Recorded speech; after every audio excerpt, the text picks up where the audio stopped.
So today I'm going to be doing a low and slow brisket.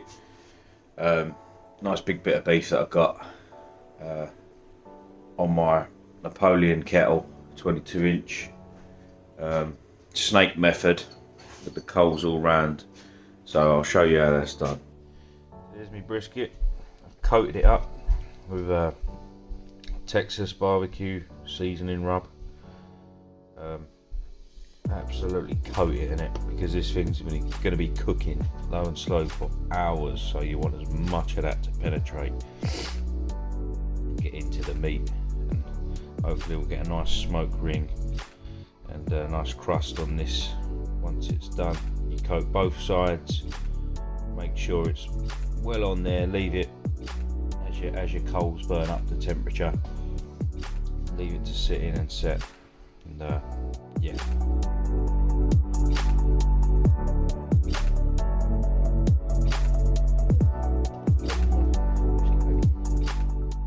Mirror of the kettle. I'll get this set up for low and slow snake method using the Therma Pros.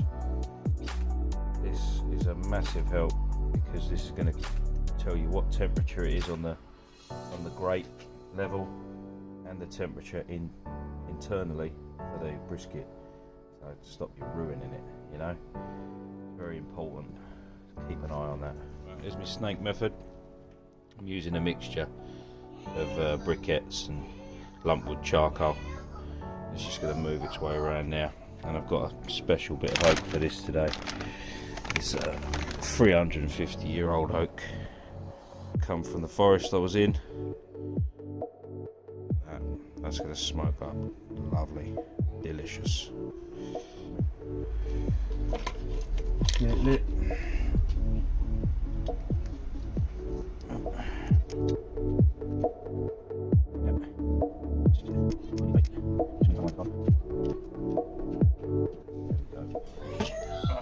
Let's get these vents wide open. Okay.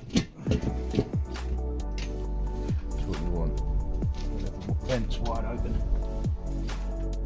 so this can breathe, get rid of the bad smoke, and then we'll think about getting the brisket on.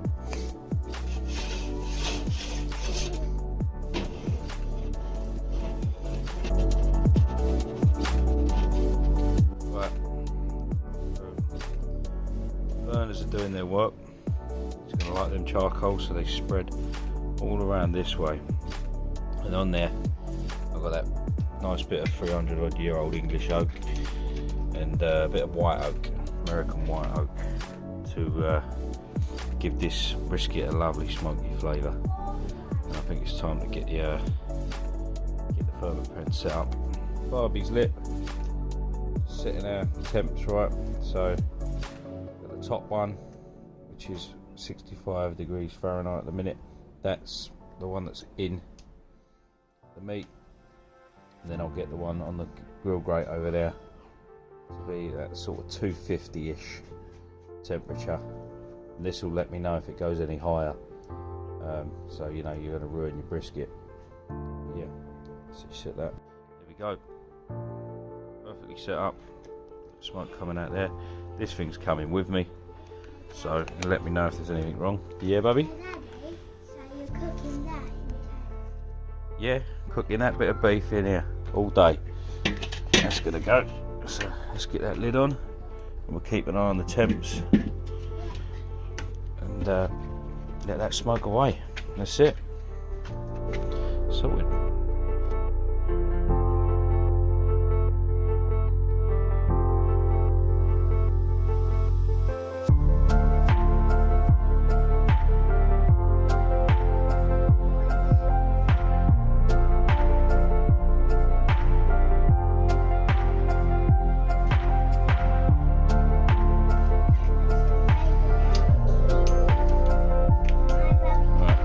So this is my spritz bottle, and a lot of people use apple cider vinegars or other things like that, acidy stuff. Well, I use apple cider vinegar, red wine vinegar, and a drop of port in there, and it just gives it a nice little fruity, the port does, gives it a nice little fruity taste. So yeah, this will keep it. You spritz it every hour or so to stop it drying out completely, otherwise it can be ruined. So yeah, that's what I use. Right. There we go. Oh, let's get that camera angle right. Look at that. Needs a little spritz, and you can see the coals are burning round like that. They haven't quite got to the second bit wood yet. Let's give it a little spritz, stop it drying out.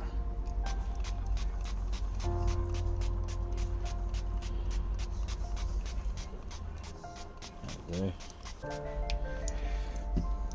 Drip pan's catching all the fats. There we go. I'll give that another hour. So I'm kind of hungry now, waiting for this beef brisket. It's making my mouth water, to say the least.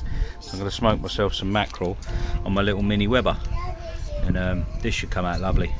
I'm going to smoke it with some oak as well, because oak's really good for smoked mackerel and stuff. Go. I crisped up the fish skin over the flames. See the skin on the other side's all nice and crispy. And then yeah, let's let it cook. There we go.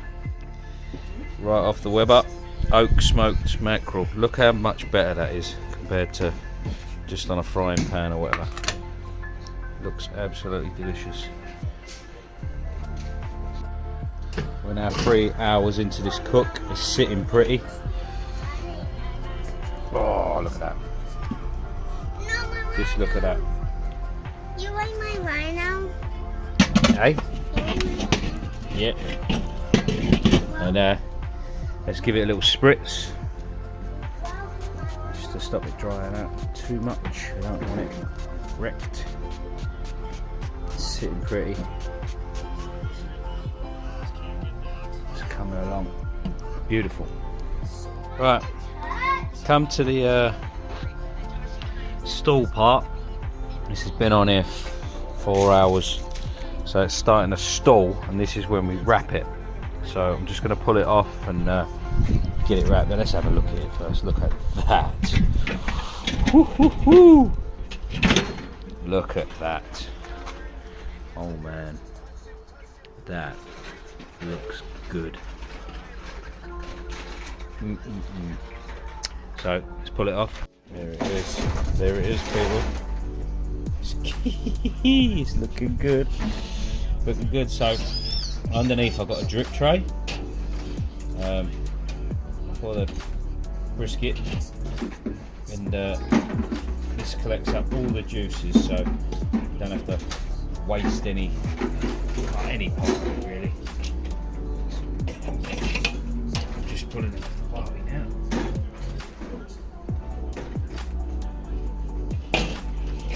Right, so there's a drip tray, and then this should help keep it moist, lovely, tender, juicy. And that's all I'm going to do really. Wrap it up. Actually, I might give it a little spritz as well, just to help keep a bit of moisture. And this, the vinegar in here and the alcohol and helps it break it down, you know, helps it tender it a bit. Gets right in there, breaks it down. Becomes lovely and wrap. And I like to wrap with baking paper first, or butcher's paper, then tinfoil, because tinfoil has been linked to Alzheimer's and things like that, and you know, I don't trust it on its own, so I keep it separate from the meat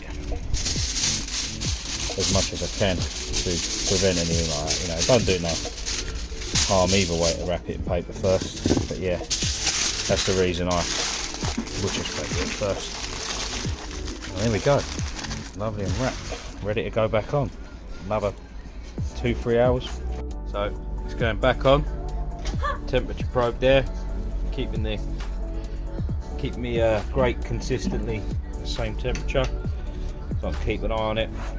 And grab this probe, and you just want to put it in the center, get it through the fat a bit, that Oh, yeah. There we go. Don't want to go right through the other side or anything. And that will sit there for another 2-3 hours. And just let that roast. Just let that tenderise. Here we go. Right. Oh, look at that. Just in time. Time to take this off. It's reached core temperature. 194. That'll do. And we pull it off and put it in this to rest for another 2 hours. Sweet. Alright, the beef is resting. Now it's time to get the vortex going with the chicken. We have chicken wings, a bit of cherry. There's the wings and there's the thighs. So yeah, and we're doing some potatoes as well. And so what's this called? Falafel. Falafel. There we go. It's all set up. It's ready to go.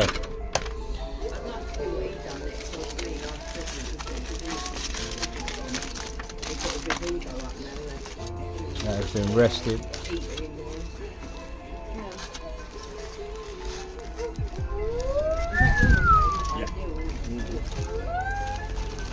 There we go.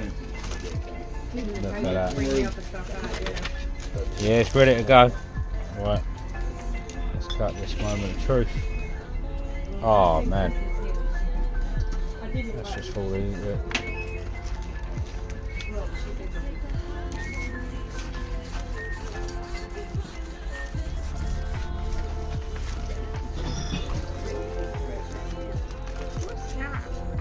Brisket, Bubby. Proper meat. Got to give her a little taste. Oh yeah, definitely. Definitely, everyone's get a taste of this. Why? 'Cause Even it's too Kenzie good. and I'll have a Darcy. little Look bit at of that. not long one. Even Kenzie and Darcy. That'll fill me up. Not Darcy if she don't want it. I don't think she'll eat it, but anyway. Kenzie will have Look it at with the